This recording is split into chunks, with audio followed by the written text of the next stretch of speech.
naniniwala po ako na lahat tayo ay nakakaramdam sometimes kapag ulan. Ewan ko ba yung panahon ngayon, parang nakakapagod, parang medyo nakakapagod, parang ang daming stress. Kahit sa mga bali-balita sa ating bansa, may mga kakaibang pangyayari. Kaya talagang kailangan nating lumapit sa ating Panginoon. Para yung mga bigatin na talaga natin, mabigyan tayo ng kapahingahan ng ating Panginoon. Nais ko rin po ba ay basahin sa inyo or i-share sa inyo yung sinasabi ni O. Halisby. Prayer and helplessness are inseparable. Only the one who is helpless can truly pray.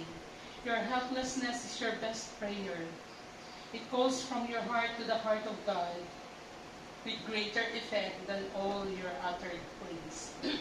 When we are helpless, that is the time na parang mas buong-buo yung paglapit natin sa ating Panginoon. Kaya ako sa umaga nito, hindi lang dahil helpless tayo or we're tired or na-stress, pero nandun pa rin ang katotohanan. Last week, I was meditating about, kasi sinabihan ako ni Shen na ako yung mag-share sana ngayon. Kaya lang grabe rin yung mga naranasan ko yata ngayong week saka last week.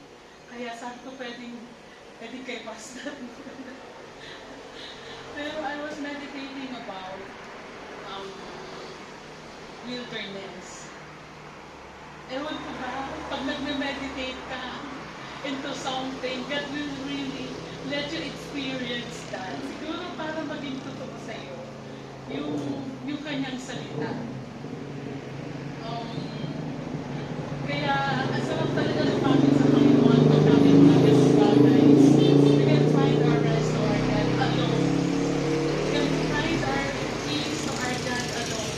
Yung peace na hindi maiipaliwanag talaga ng mundo ito. Kaya po, we are all blessed that we are here right now because we are all will go to the presence of our God through our prayer and through His Word. Ayan. Sa ating pong paglapit sa ating Panginoon, patuloy po na tayo ay lumapit sa Kanya na magpasasalamat, magpapakumbaba sa gawin ito, tayo po ay manalangin sa ating Panginoon para sa ating prayer. Father God, we thank you. We acknowledge that you are our sovereign God, O God. That you are the God, Panginoon, that really gives us a rest, Panginoon. That you are God na nagpaparami sa amin ng Ikaw ang Diyos, Panginoon, na nagbibigay sa amin ng lakas, O God, sa kabila ng tayo, mga panahon na napapagod kami, Lord. Nangihina kami, pero God, salamat. Dahil yung kalakasan mo, Panginoon, sapat at sapat lagi, Panginoon, sa aming mga kahinaan. And we thank you for that, Lord, dahil ikaw ang kumakalinga sa amin. Ikaw ang yumayakap, Panginoon, sa amin sa bawat oras, sa bawat pagkakataon, Panginoon, nararanasan namin, Panginoon, ang pag-iyakap mo sa bawat isa sa amin, O God. And we thank you for that, Lord. We thank you for your grace. Yung biyaya mo, Panginoon, yung habag mo sa amin, Lord, yun lang po talaga yung inaasahan namin, Panginoon. And we're so blessed, O God, kasi talagang nararanasan namin ang lahat ng yun. And we thank you for that, Lord. We thank you, Lord, for this time, Panginoon, that we are here, Panginoon, para lumapit sa iyo sa pamamagitan ng pananalangin, O God. Lord, maraming salamat sa bawat isa sa amin na linapon mo sa lugar na ito, Panginoon, para sa gawain ito, O God. Lord, patuloy kaming lumalapit sa iyo. And we pray, O God, that let your Holy Spirit, Panginoon, help us, Panginoon, as we pray, Panginoon, as we come to you, O God, tonight, Panginoon, sa aming mga prayer requests, Lord. Ikaw naman, Diyos, ang aming patuloy na mapagpunihan, Panginoon. Ikaw naman ang aming patuloy na alhamdulillah, Panginoon, sa bawat gawain na nagawin ko, Panginoon. Tinataas namin, tanging ang iyong pangalan lamang sa pagkakarapat-dapat na Panginoon. Ikaw lamang, O Diyos, ikaw lamang, Panginoon, ang karapat-dapat ng lahat ng pagpupuri, ng pagsamba, Panginoon, ng pagpapala, Lord, lahat ng pagsamba, mo, Panginoon, galing sa iyo mga anak, ikaw lamang po ang karapat dapat, Lord. In everything, Lord, binabalik po namin sa iyo nung may pasasalamat, Lord. Maraming salamat po, Panginoon. Salamat na alam po namin kasama ka namin sa oras na ito sa aming pananalan. Salamat po, Panginoon. Ito po ang aming tigain sa pangalan po ng aming Panginoon. Amen. Ayan. Kaya sa oras po ito, tayo lumapit sa ating Panginoon din sa pamamagitan ng ating mga pasasalamat, ng ating mga patotoo sa biyaya ng ating Diyos. Pero unahan ko na po bago ako umupo. Nais kong pasalamatan ng Panginoon. Nais ko siyang papurihan.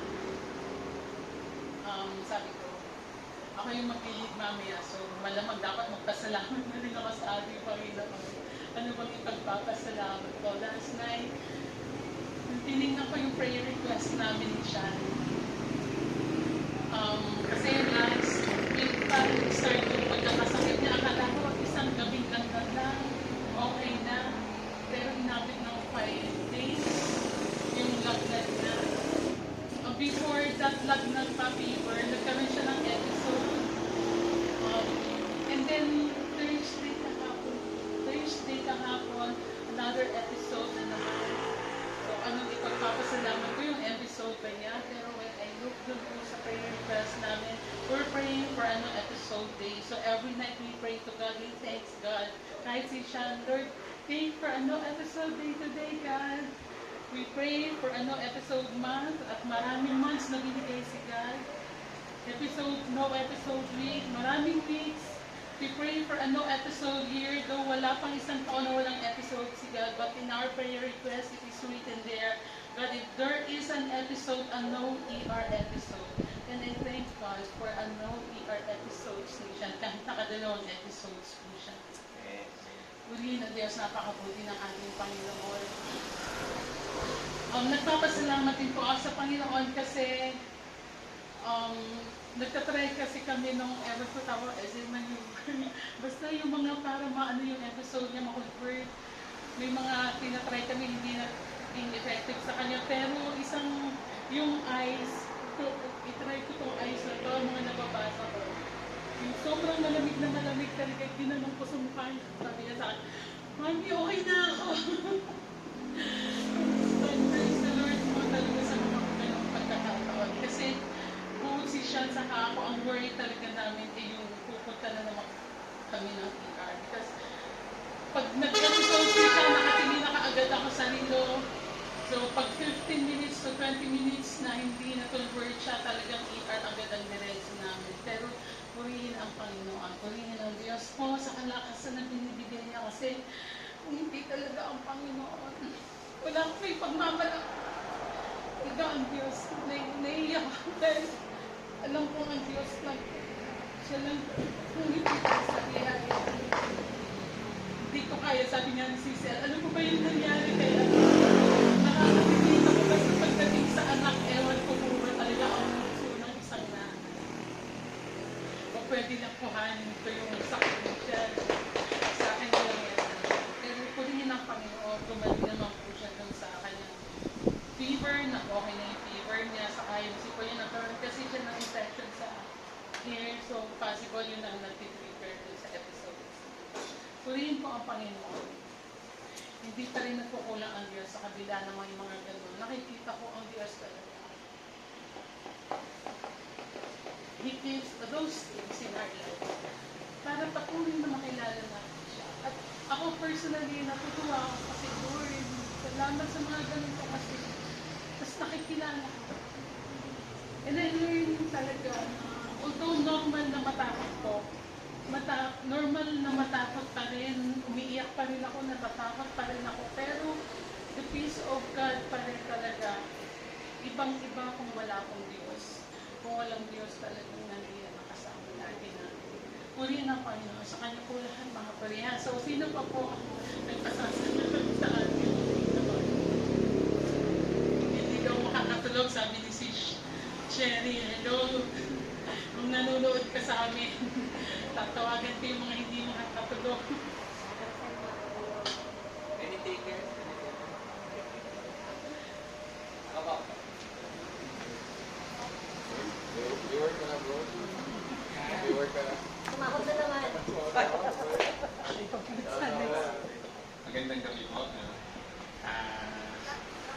po namin kayo, wala po kami Saturday, Sunday, hindi po kami sa Kalita. At yun nga po, kaya na po kami nito ay wala ni Sherry ay nasa, ano tawag ko sa room na yun? Yung mga nasa bed dito. Well, nasa recovery naman na siya, pero merong parang tinatawag na yung lugar na yun is po mga patients. Yun. So, punta kami doon. Actually, hindi kami kagad nakapunta kasi morning ng Saturday. Nauna po sila share sa akin. Sumunod po ako. May meeting po kami doon din sa Naina. So, nandito po kami ay gabi na. Sa madaling araw ata kami natulog for the next day. Nakapagsito po kami doon sa kaibigan ko po yan.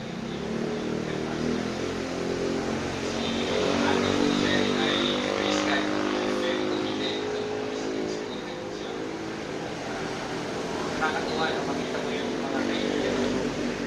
Ngayon, dalawang kayo mag-uuna. Walang kinalaman sa ministeryo. Tapos siya ngayon yung head pastor. Hey bro, kamusta?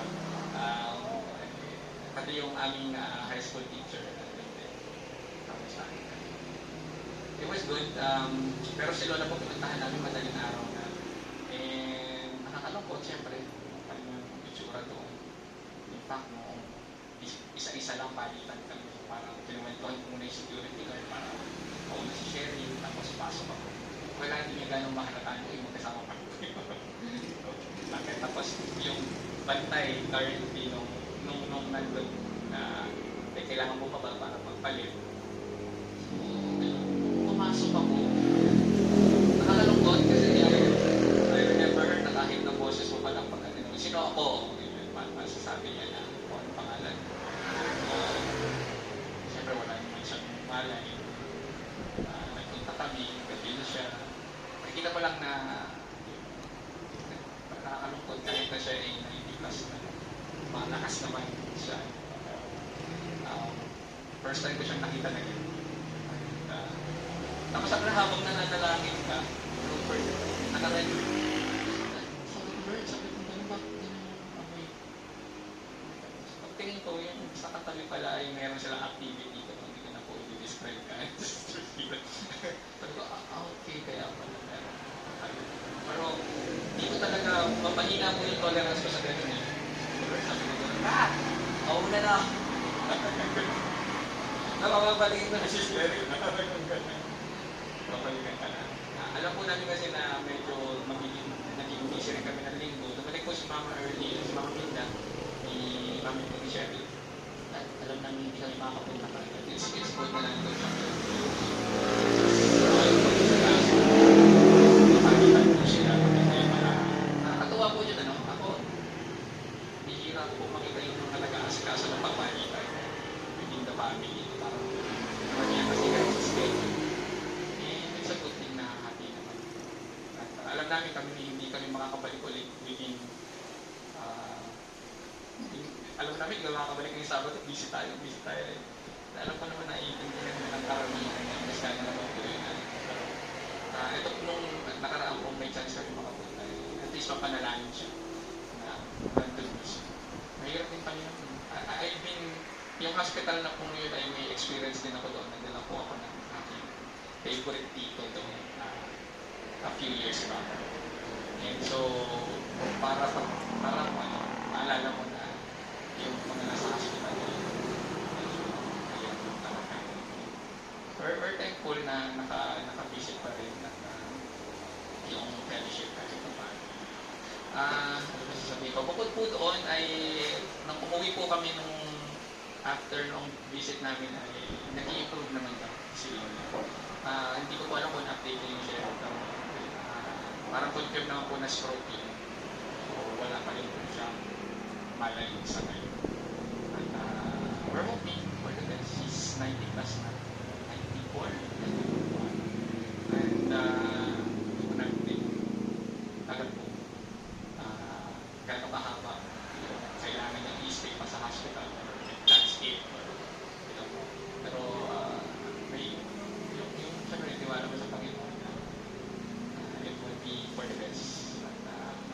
kung ano man yung sitwasyon ngayon ay panalangin na po din namin sir. Yung kagamit-gamit para sa lahat. Nawa pagtawag nila sa Panginoon. Ma-improve, ma-realize nila. There's no certainty in everything that yung talagang kapitan na yung Panginoon. Ayun po, bukod po doon ay si Cheryl po ay nag-start na ng work. Totoo na po ito. Hindi na lang po namin sigurado yung sahod. So, na-confirm na po na may schedule na po sila. Mahalos magkapares po kami siya na start siguro po Monday ng 1 o'clock and hanggang 9 o'clock. So, ang kagandahan po nung tulog po yung mga kids, pwede na send them to bed around 6 o'clock, 7 o'clock. Tulog pa kami ng konti, makapagtrabaho. I think it's doable. And again po, na-extend ko po yung pagiging sa ng pasensya mala sa inyo. Sabi ko pa naman last week, hindi siya mawawala. Pero meron po talaga, huling araw po niya ngayon at sa naman po next week ay mas magiging okay. Medyo toxic po yung kanila. Buti na lang ay next meeting, so wala pong ganong calls. I think she got a feel yesterday. Ako po ay wala, 0. Para po ako nasa training. So, bukod po doon, salamat protect sa Panginoon pa rin sa trabaho, sa pagpupuno niya sa mga kailangang bayaran. So, ayan, naka-record po ito. At hopefully, ito po susunod na number, mas maayos yung amin pong Excel sheet. Kasi pagkatinignan niyo po yung may nagpupulagan pa, di ba? May negative value. Pero, mabuti ang Panginoon. At sumibay sa kanya.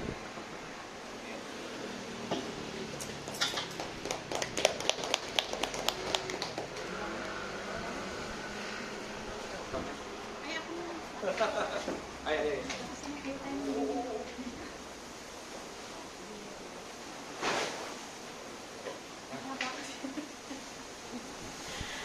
Ako isiyan ko lang yung airtime ko Sorry po. Hindi ako, nagpapasalamat ako sa Panginoon kasi last Monday, so while nasa trabaho ako, meron akong na-receive na message from Yumiko. Ang sabi ganito, Tita, Nathan had an accident. He was brought to the hospital. Ano naman si Yumiko ganun. So, nung nandun ako sa, nagpa-practice pa kami ng sayaw at that time, nung binasa ko. Sabi ko, uuwi ba ako? Pero lahat ng buhok sa katawan ko ay tumayo. Kasi accident eh. So, naisip ko talaga yung bike. Sabi ko, nagbabike ba siya? So, in short, natawagan ko naman si Nathan. So, nagpapasalamat ako sa Panginoon sa protection. Kasi first time lang kasi may ganun sa mga anak ko. Sobrang it's parang kakaibang experience ng emotion level na naramdaman ko. Pero papasalamat ako sa Panginoon kasi nung nakausap ko si Nathan, sabi niya, Mami, huwag ka nang umuwi. Kasi parang gusto kong umuwi. Kasi wala naman daw siyang sugat, medyo napilayan lang daw siya. So napapasalamat ako sa Panginoon. Pero yung description niya kasi is, yung bike niya nasira, yung gulong, sira. Ibig sabihin malakas yung impact. Tapos, yung parang tumilamsik. So sabi ko, grabe ganun kataas yung resistensya or protection ng Panginoon. I would say na protection talaga yun ng Panginoon kasi hindi niya hinayaan. Every time pa naman sinasabi ko kay Nathan na mag-helmet siya. Pero mga kabataan ngayon, di ba parang kinakahiyan nila na naka-full gear. Kulang na nga pagsuotin ko ng yung pag-isa ni. Pero ayaw nila. So, yun, na-sampulan siya. So, mula ngayon, hindi na siya pwedeng mag-bike ng, hindi na helmet. Pupunta rin sa kanari, naka-helmet pa. So, kung naman papasalamat ako sa Panginoon sa protection. And then, secondly, papasalamat din ako sa Panginoon kasi magsi 6 months na ako sa company and hindi ko talaga inakala na bibigyan niya ako ng chance na ma-regular. Kasi palagi naman sinasabi sa inyo to palagi, ewan ko, my heart palagi ko talaga sinasabi na without the Lord talaga, I will not be able to function well. Kung mamimig ko talaga na, Lord, kung hindi lang sa'yo, hindi ko kakayanin yung work na to. Or palagi kung mamimig na pag matalino lang to. So, gano'n, parang palagi kong nilalagay yung sarili ko as someone na hindi capable dun sa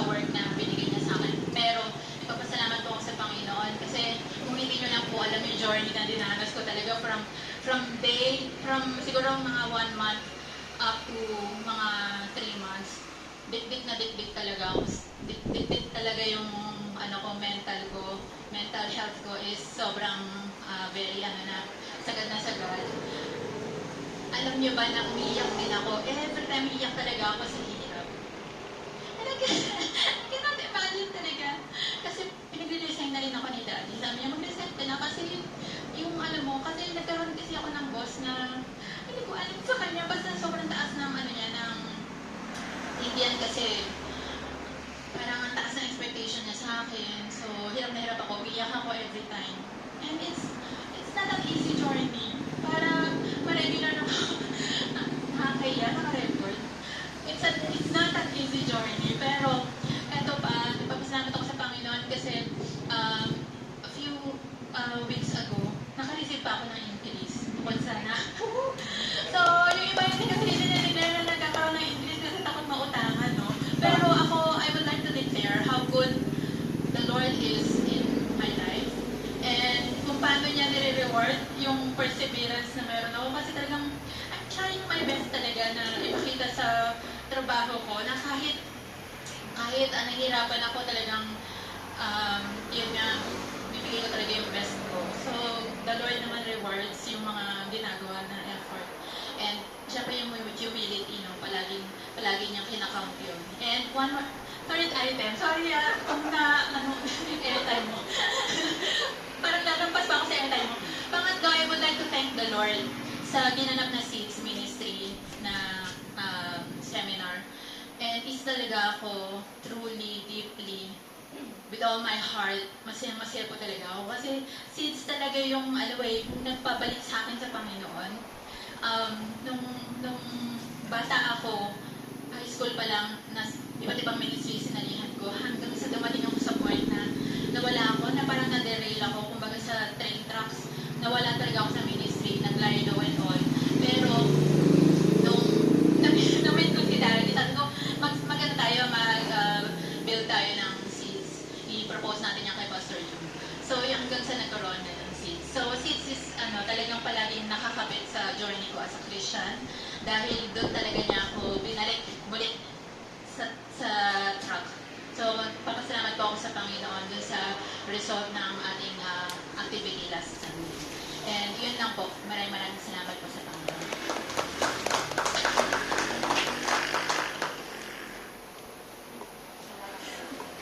Paano kung hahabol? Yung hindi makakatulog, meron na bang makakatulog mamaya? Sige po, tayo po yung tumayo at tayo po yung sumawi.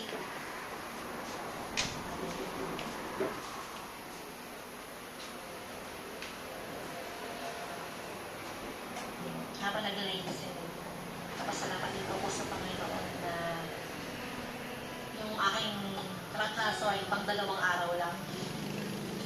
Hindi po pwede magkasakit ang mga nanay, no? Kasi ang mga anak. Thank you Lord, ay nagpapasalamat ako sa Panginoon na ako ay gumaling po talaga agad. Natakot ko nung una kasi akala ko dengue. Kasi ang sakit po talaga ng buong katawan ko na parang yung mga muscle ko talaga parang feel ko 60 na ako ng mga araw na yun. Sige po, tayo po yung makahawi ko. Hallelujah.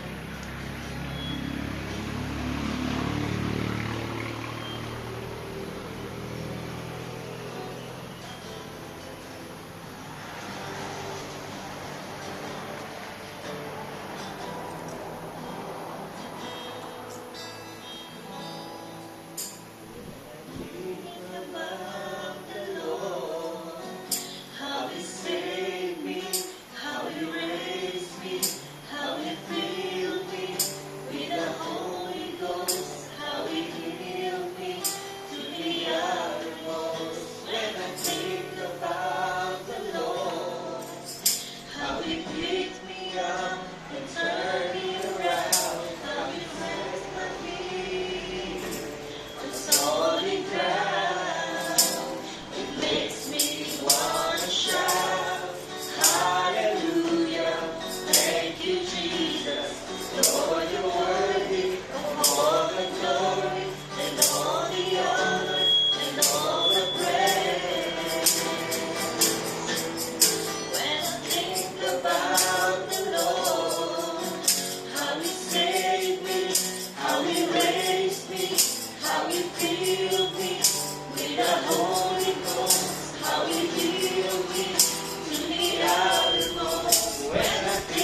God. Maraming salamat po, Father God, sa paggabay mo po sa amin, Panginoon. Maraming salamat, Lord God, sa pagsama mo sa amin, Father God. Maraming salamat po, Panginoon, sa amin. Napakabuti niyo po sa amin, mga buhay, Father God. Maraming salamat po, Father God. Sa blessing at pag-blessing, Panginoon, na nakaloob niyo po sa amin, Panginoon. Maraming salamat po, Panginoon. Tunay lang, Panginoon. Kayo po ang aming Diyos, Lord God, na laging nariyan, Panginoon, sa aming mga buhay, Father God. Maraming salamat po, Panginoon, sa kapahingahan, Lord God. At natin sa iyo lamang, Father God, namin ang nakakamit, Panginoon. Maraming salamat po, Father God, sa pag-iakap mo sa amin, Panginoon, sa mga panahon, Lord God, na kami po ay hihina, Father God. Maraming salamat po, Panginoon, sa kalakasan.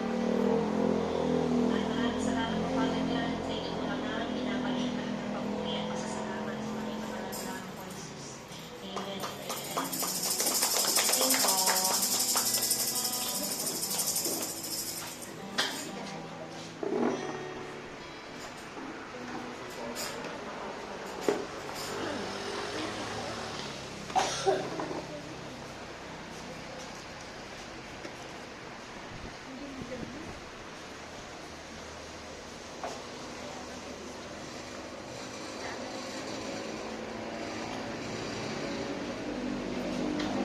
Ayan, good evening. Magandang gabi po. Salamat po sa araw po na to ng panalangin. Tayo po ay muli po makakatulog. Excited na po ba kayo manalangin sa Panginoon? Amen. So sa tama po ang salita ng Diyos, sa presensya po ng Panginoon ay meron po kapayapaan. So bago po magpatuloy, gusto ko lang din po magpasalamat sa Panginoon. Alam niyo po, dahil patapos na po ang November, isang buwan na lang po tapos na ang taon. At habang binabalikan ko po ito, talagang naiiyak po ako dahil sa katapatan po at kabutihan ng Diyos. Amen po. Dahil hanggang ngayon nakatayo po tayo. Hindi po dahil malakas po tayo, but dahil po ang Panginoon po ang patuloy po gumagabay po sa atin. Pangalawa, malapit na po ang Pasko. Hindi po ba kayo nagiging excited? Alam niyo po, nung una kong ma-realize ulit, malapit na nga ang Pasko. Alam niyo po, bigla rin po ako napalakas. It's because of the song na lagi ko po may pinapakinggan, We Are the Reason. So, parang pag nung una kong pinakinggan ulit yung isa kong Christmas song, para pong bigla kong lakas po ulit ako dahil alam niyo po yun, kapag iisipin natin kung sino nga ba tayo para ibigin ng Panginoon ay talaga pong nakakaiyak at salamat sa habag ng Panginoon. So sa akin pong i-share po ngayon mga kapatid, nais ko lang po magtanong, do you feel inadequate? Dumating na po ba kayo sa panahon na parang sa tingin po natin parang Lord, parang wala naman talaga akong qualification or kung meron man, I still feel inadequate. But ngayon mga kapatid, nais ko lang po muli sa liwain sa atin ng salita ng Diyos na in times of our inadequacy, Jesus is our sufficiency. Amen po. So in times of our inadequacy, Jesus is our sufficiency. So, sabi nga po ng Ephesians chapter 3 verse 20, sabi po ng salita ng Diyos ay ganito, Now to Him, sino po ba yan sa ating Panginoong Jesus, who is able to do far more abundantly beyond all that we ask or think, according to the power that works within us. Our Lord Jesus is able to do far more abundantly, mga kapatid. Amen? Sabi din po ng 2 Chronicles chapter 16 verse 9, For the eyes of the Lord move to and fro throughout the earth, that He may strongly support those whose heart is completely His. So tonight mga kapatid, muli po gusto ko pong ibalik sa atin at saliwain po natin, sino po ba si Jesus? Sino po ba ang ating Panginoong Jesus? He is the God without limitations. Amen po? Ang ating Diyos na pinagsisilbihan mga kapatid ay wala pong limitations. Tayo po ay meron, pero ang ating Panginoon po ay wala. Sabi po sa John chapter 6 verse 1 to 2, ito po ang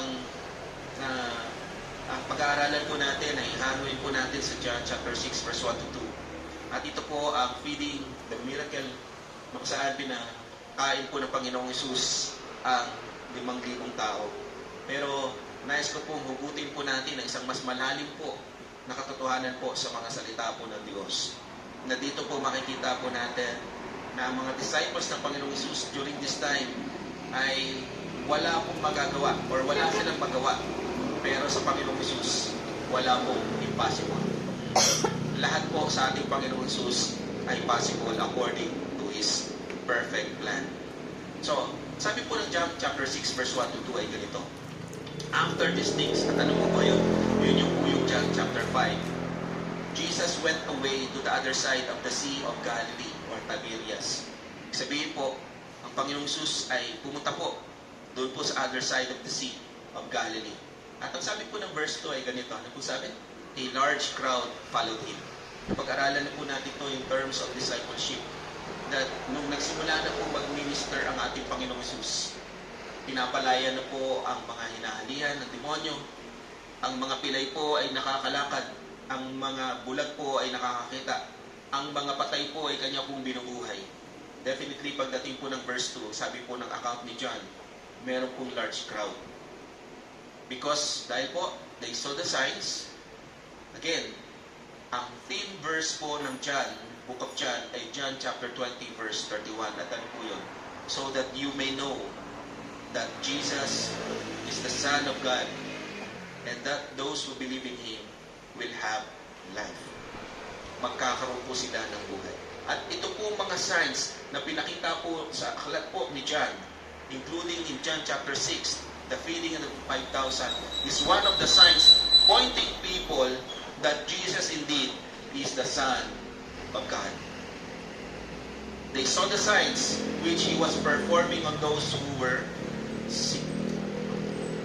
So, ano pong makikita natin in verse 1 to 2 mga kapatid? That people are needy.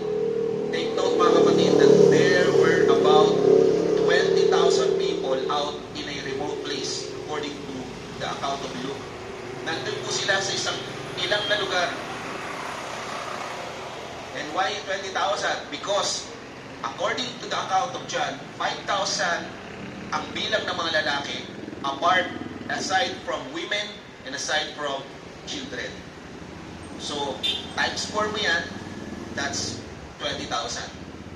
And take note mga kapatid, these people who are following Jesus, they are looking and they are needing healing. No? Because of the accounting. Verse 2, those who were sick.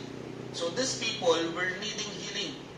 But mga kapatid, makikita din po natin that these people were hungry, but there was no place nearby to buy food.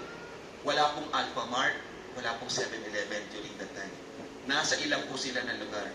But isang mas malalim pong katotohanan po dito is that their physical hunger po and their inability to satisfy that hunger pictures the spiritual needs of this sinful world. So hindi lang po yung physical, but mas higit sa lahat, pinapakita po sa account ni John ang mas malalim po na pangangailangan ng tao at yun po ang kanya pong spirituality. Ang pangangailangan niya ng isang anak ng Diyos.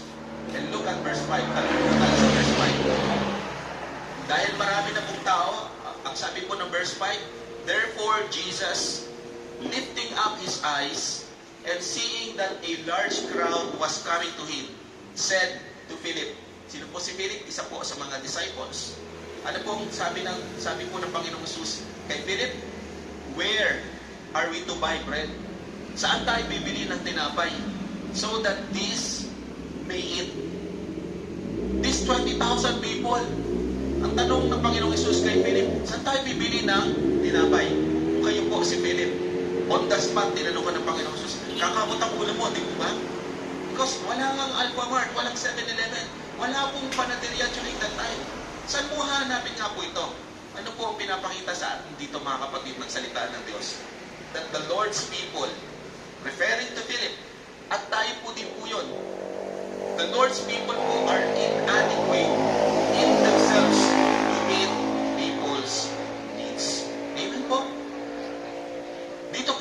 makikita po natin that the disciples' response, ang tugon po ng mga disciples sa tanong po na to ng Panginoong Jesus is what? Send them away. Paalisin mo na lang sila, Panginoon. Tapos, problem solved. Yun po ang sabi ng Mark chapter 6 verse 36. Send them away so that they can go into the surrounding countryside and villages and buy something for themselves to eat. Galing ng solution ng disciples, di ba? Lord, pauwiin mo na lang sila. Tapos ang problema natin, hindi na natin sila problemahin. So ano po pinapakita sa atin dito? Even the disciples po feels inadequate. Dumadating po ba tayo sa panahon na gano'n? Na parang we are inadequate. Ako po, ilang beses ko na po tinatanong sa sarili ko na ganyan, Lord, inadequate ko talaga. Kailangan ko po kayo.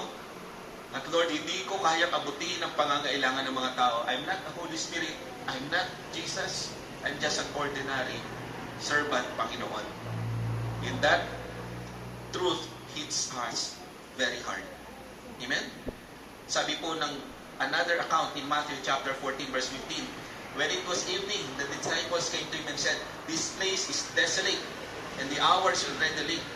So, send the crowds away, that they may go into the villages and buy food for themselves. So, yun po yung yung solution po nila. So, ano po ang truth na we can ponder on this? Experience what God can do.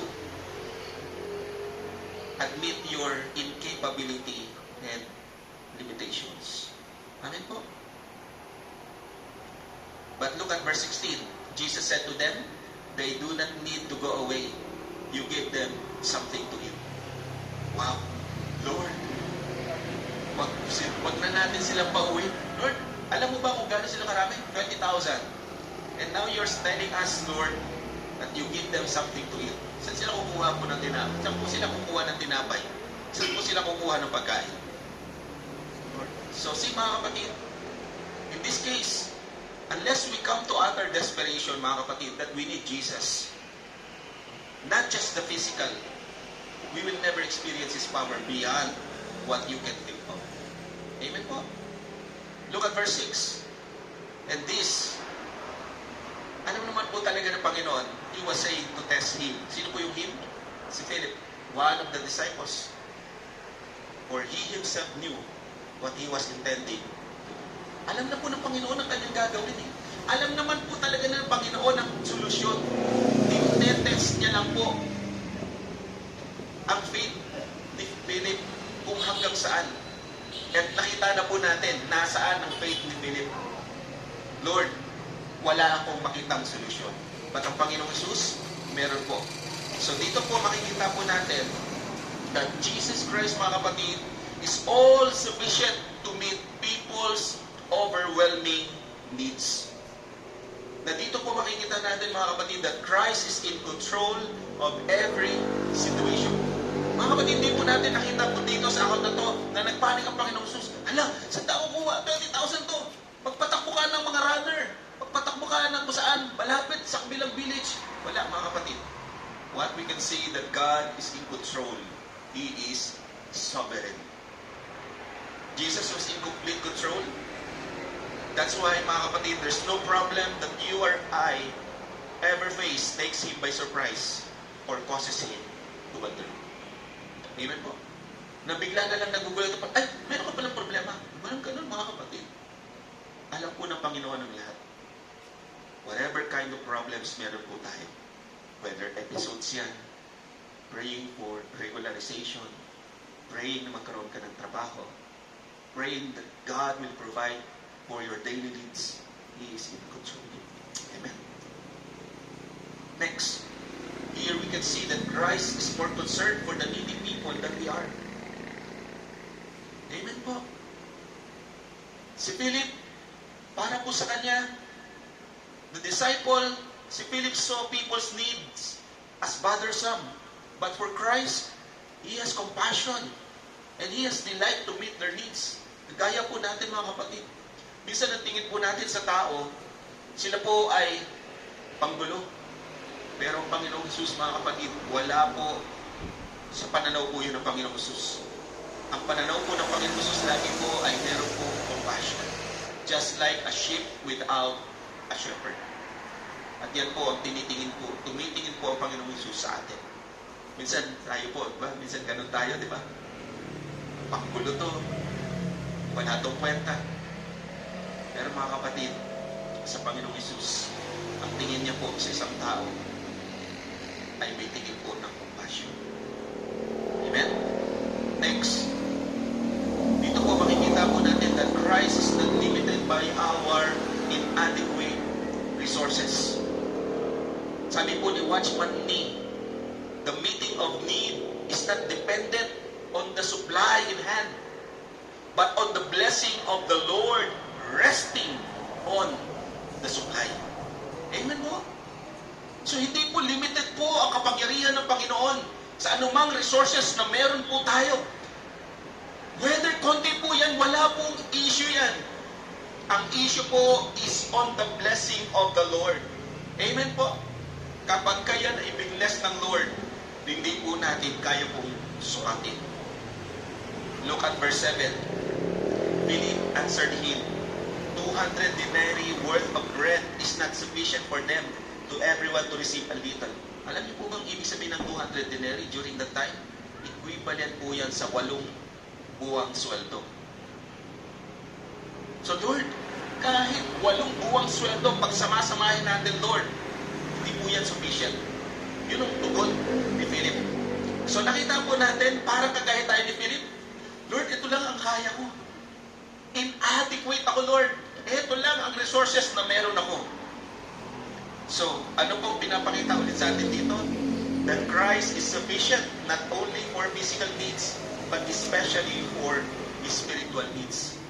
Because in John chapter 6 verse 35, makikita po natin na sabi po doon, I am the bread of life. Ako ang tinapay ng buhay. He who comes to me will not hunger, and he who believes in me will never thirst. Are you satisfied with Jesus as your living bread? So ang insight po natin dito is we cannot experience what God can do when we trust our own resources. Why? Because look at verse 8 to 9. One of these disciples, Andrew, Simon Peter's brother, on top of Philip, said to him, there is a lad here who has, ilan po? 5 barley loaves and 2 fish. But what are these for so many people? Lord, meron ditong binatilyo. May dala pong 5 barley loaves. Mga kapatid, during that time, ang barley, mga kapatid, na pag-aralan po natin, that's a poor man's food. Pagkain po yan ng mahirap. At ano pong sabi? 2 fish. Yung 2 fish po dyan, mga kapatid, kung literal po natin titignan sa panahon ni Jesus, ang dala po ng binatilyo ay tuyo. At ang barley po na loaves ay para po siyang pancake po na ganyan ng kalaki. Na sobrang tinupin, na sobrang nipis. Yan ang baon po ng binatilyo ito. Maybe, nung nagkakraming na po ang mga disciples naghahanap ng resources, meron pong isang matapang na binatilyo na naglapit at kumatok. Hinila ang damit ni Simon, ni Andrew. Andrew, meron akong dalang pagkain, ito na lang bigay mo sa kanilang lahat. Wala po sa inagap ng binatilyo na kaya palang gamitin ng Panginoon ang kanya pong resources. Look at verse 10. Jesus said, have the people sit down. Again, mga kapatid, lumagay po tayo sa isip po ng mga disciples. Unang sabi ng Panginoong Jesus, umupo, paupuin mo sila. Ay, pakainin mo sila. Doon pa lang po, baffling na yun eh. Lord, papakainin natin. Pagdating ng verse 10, anong sabi ulit ng Panginoong Jesus? Paupuin mo sila. Mas lalong nakakamot ng ulo yun, di po ba? Now there was much crush in the place. So, ano po sabi? The men. Kaya po sabi nga natin, the 20,000 sat down in number about how many men? 5,000. Sama niya ang asawa niya, sama niya ang 2 anak niya, that's 4. That's 20,000. Can you imagine, mga kapatid? Sabi ng Panginoong Jesus, paupuin mo sila. At look at verse 11. Jesus then took the loaves.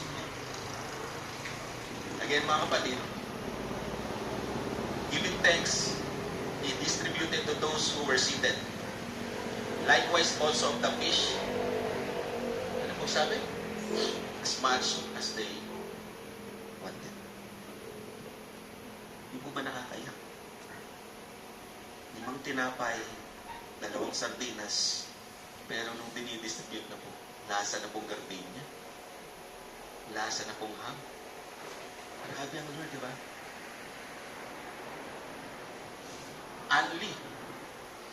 Unlimited, mga kapatid.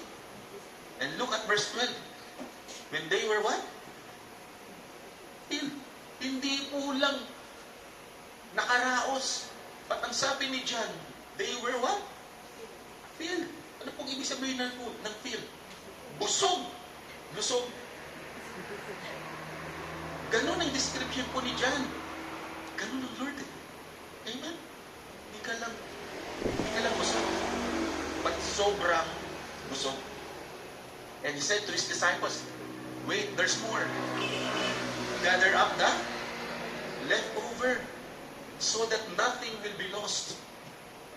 Meron pa pong natira sa anli. Pagdating ng verse 13, so they gathered them up and filled how many? 12 baskets. Ilan pong disciples si Jesus meron? Ilan po? 12. So, ilan pong meron pong take out pa mga disciples? Kasi 12 baskets po yung natira. Can you imagine? Kung ikaw yung disciples during this time, hindi mo makikita ang miracle. Makikita mo yung miracle worker. Amen? From the 5 barley loaves which were left over by those who had. So ano pong insight natin dito? Jesus is all sufficient to meet the vast needs of the world. Kaya, ngayong darating na Pasko, mga kapatid, wala po tayong dapat ikatakot. Because kayang po na ng Panginoon ang ating po mga pangangailangan. Even in this church, sa ating pong mga pangangailangan sa iglesia po natin, sa ating mga personal na buhay, kaya po po na ng Panginoon ang lahat po ng ating pangangailangan. And this also shows that disciples are inadequate apart from Him. Natuwa ko sinabi ni Ate Rochelle. Because tama po talaga yun. Kung hindi ka kakamit sa Panginoon, wala ka talaga magagawa. Amen, Brother Jude? Diba? We may feel inadequate up to today. Sino pong inadequate dito? I do. But if we allow the Lord to work through us, He will use us to be a blessing beyond our comprehension. Christ uses inadequate people who surrender what they have to Him to meet the overwhelming needs of others. Kaya sabi nga po sa inyo mga kapatid, lagi po ako umiyak dahil sinasabi ko sa sarili ko, Lord, hindi ako tapos. Hindi ako magaling na pastor. You know how inadequate. At hindi ko po sila kaya guputin. But, mga kapatid, up to now, nung nagsimula po ang DRCC Carmona, wala po akong nakita na hindi po naging sapat ang Panginoon. Naging tapat po ang Panginoon sa church na ito, sa ministry na binigay niyo po sa akin. Hindi niyo po ako pinagkulang. Bagkus, mas lalo niyo po akong tinuruan paano po lumakad sa pananampalataya. Siguro kung hindi po ako sumunod, Panginoon, hindi ko po lalong makikilala ang Panginoon. Dahil natatanong ko po sa sarili ko, Lord, 52 Sundays, saan ko kukunin ang mga sermons na isi-share ko sa church? Pero, ganun po talaga ang Panginoon. He works to those people who feels inadequate. Amen? So, to experience God's power, mga kapatid, we must admit that we are just only a distributor and not the source. Walang magaling. Walang spotlight. Ang spotlight ay nasa cross. Amen? Wala na pong iba. So, surrender to God what is in your possession. And see what He can do beyond your expectation. So, ano ba ang meron ka ngayon? Ito lang ba ang kaya mo? Ito lang ba ang kaya mo ibigay sa Panginoon? Surrender mo yan. and see what God can do to that little possession, to that little abilities, to that little talents na meron ka. And see what God can do beyond your expectation. Sabi nga po sa inyo, naiyak po ako dahil po, naalala ko yung pagsusungkit ko. Simula po ako sa isang silong ng bahay. Sa kulang po ang mate. Gitara lang po. Masaya na po ako na nagsusungkit. Hindi ko pa alam na yun pala ang gagamitin journey ng Lord sa akin para lalo po ako mahubog.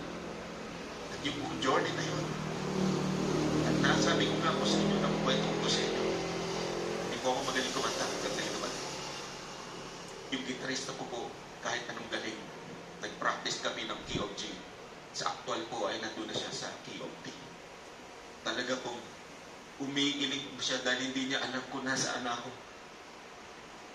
Buti na lang po talaga mayroong mga mapabait na mga members sinasabay sa kanta. Dahil pagsabay po sa kanta ko, ay nandun na pala ako. Imagine niyo po yung sarili ko po nun, hiyang-hiya po ako nun. Kaya maghapon ako nakapikit eh. Thank you, Lord! Nung matapos na, ay, salamat! Sabi ko sa secretary, ano, kaya ba? Kaya. Kaya ba sa next week? Kaya. Ako po tinanong, ikaw kaya mo? Mukha kaya. Ay, Lord, talaga. So, look at verse 14 as I end. Therefore, when the people saw the sign, at ano po yung sign? The feeding of the 5,000, which he had performed, they said, this is truly the prophet who is to come into the world. Yun po kanilang understanding. But titignan po ninyo ang John chapter 20 verse 31. These signs were given so that people will know that Jesus is the Son of God, so that those who believe in Him will have life. At ano po ang klaseng life po na yun? Bios, Zoe. That they may have life to the fullest. And I never found a person living life to the fullest and to the max apart from Jesus Christ. So that when we live for the cause of Jesus, mga kapatid, kahit po nakakapagod, itsulit po ang mga lingkod sa Panginoon. Amen. Kung sinasabi ng Panginoon, many other signs Jesus performed in the presence of the disciples, which are not written in this book, but these have been written so that you may believe that Jesus is the Son of God, and that believing you may have life in His name. As a conclusion, if we're in the ministry and feeling burnt out, kasi may ganyan term, di ba? It's serving the Lord. Pag na ako, ayukan magsilbi. Day in, day out. It's likely that we've been trying to meet others' needs in our own strength. Let us yield to Him our inadequate abilities and gifts to use as He pleases. He will satisfy us with the full measure of Himself. The most important need of the human soul is Jesus Christ. Not the bread, not the physical or material things this world can offer, mga kapatid. Because yung mga taong kumain po, those 20,000 people na kumain po ng bread po na yun ng Panginoong Jesus, sometime after, sila din po ang nagsabing, crucify Him. Crucify Him. Hindi po nila naintindihan ang purpose, bakit po bumaba ang Panginoong Jesus. Ang sabi ng Panginoong Jesus, I am the bread of life. Whoever comes to me will never hunger, and whoever believes in me will never thirst. Amen. Ito po ang ating Panginoong Jesus. He is the God without limitations. Amen? Hallelujah. Palakpakan po natin ang Panginoon. Thank you, Lord. Let's pray, Lord. Maraming po salamat because you are the God without limitations. And we can see, Lord, of how great and how wonderful you are. Despite of our inadequacies, Lord, you continually, Lord, fill us with your grace and with your mercy. As we come to you in prayer, Lord, tonight, help us. Help us pray, Lord, just like Jesus prayed. At tulungan niyo po kami, Lord, sa aming mga kailangan. allow your Holy Spirit to teach us how to pray. In Jesus' name we pray. Amen. And Amen. So tayo po ay dadako po sa panahon ng panalangin. Let's count 1, 2, 3.